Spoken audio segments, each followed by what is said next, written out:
ایک صاحب نے سوال کیا ہے کہ مردوں یا عورتوں کے لیے نام والا لاکٹ پہننا کیسا ہے جو اسٹیل کا بنا ہوا ہو اور اس پر سونے کا پانی چڑھا ہوا ہو؟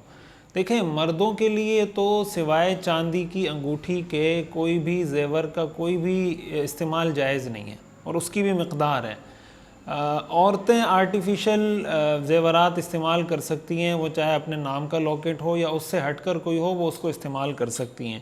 لیکن مرد کے لیے جو ہمارے ہاں بعض لوگوں کی عادت ہوتی ہے، کسی نے کڑے پہنے ہوئے ہوتے ہیں، کوئی گلے میں لاکٹ ڈال کے گھوم رہا ہوتا ہے، تو اس طریقے سے اس طرح کی چیزیں استعمال کرنا مردوں کے لیے بہرحال جائز نہیں ہے۔ ایک صاحب کا اپنی بیوی سے جھگڑا ہو گیا، بیوی اپنے میکے چلی گئی، صاحب نے واٹس ایپ پر میسج کیا اور ڈیلیٹ کر دیا۔ بیوی نے ڈیلیٹ ہوئے میسج ایک سافٹ ویئر کے ذریعے دیکھ لیے کہ اس نے طلاق 3 دفعہ لکھ کر بھیجا تھا۔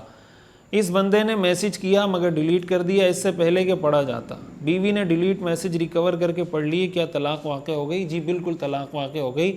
جب مرد نے 3 طلاقیں دے دی ہیں تو مرد جب 3 طلاقیں دے رہا ہوتا ہے یا لکھ رہا ہوتا ہے، اس کے لیے بیوی کا اس کو پڑھنا یا بیوی کا اس کو سننا یا بیوی کے علم میں اس کا آنا ضروری نہیں ہوتا۔ جب بیوی کو پتہ چلے گا کہ اس نے 3 طلاقیں لکھ لی تھیں یا 3 طلاقیں زبان سے ادا کر دی تھیں، تو طلاقیں اسی وقت واقع ہو گئی جس وقت اس نے زبان سے ادا کی یا جس وقت اس نے لکھی تھی۔ لیکن اس طریقے سے یہ عمل کرنا، دیکھیں شریعت کے ہر کام میں بہت حکمت ہوتی ہے۔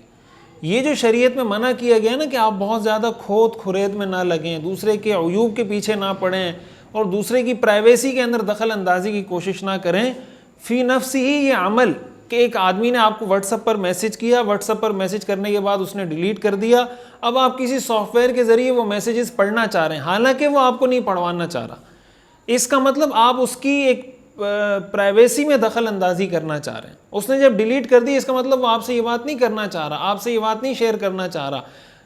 تو اس طرح اٹ سیلف کسی کے ڈیلیٹڈ میسج کو ریکور کر کے پڑھنا شرعی نقطہ نظر سے یہ بالکل جائز نہیں ہے۔ اس طرح کی عادتوں سے اپنے آپ کو بچانا چاہیے، اور یہ بلا وجہ کا ایک تجسس ہے۔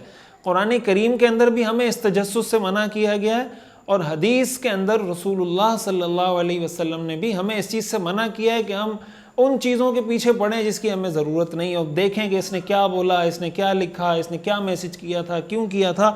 یہ جو بعض لوگوں کا مزاج ہوتا ہے اتنا کھود کھرید کا، یہ شریعت کا مزاج نہیں، اس سے اپنے آپ کو بچانا چاہیے۔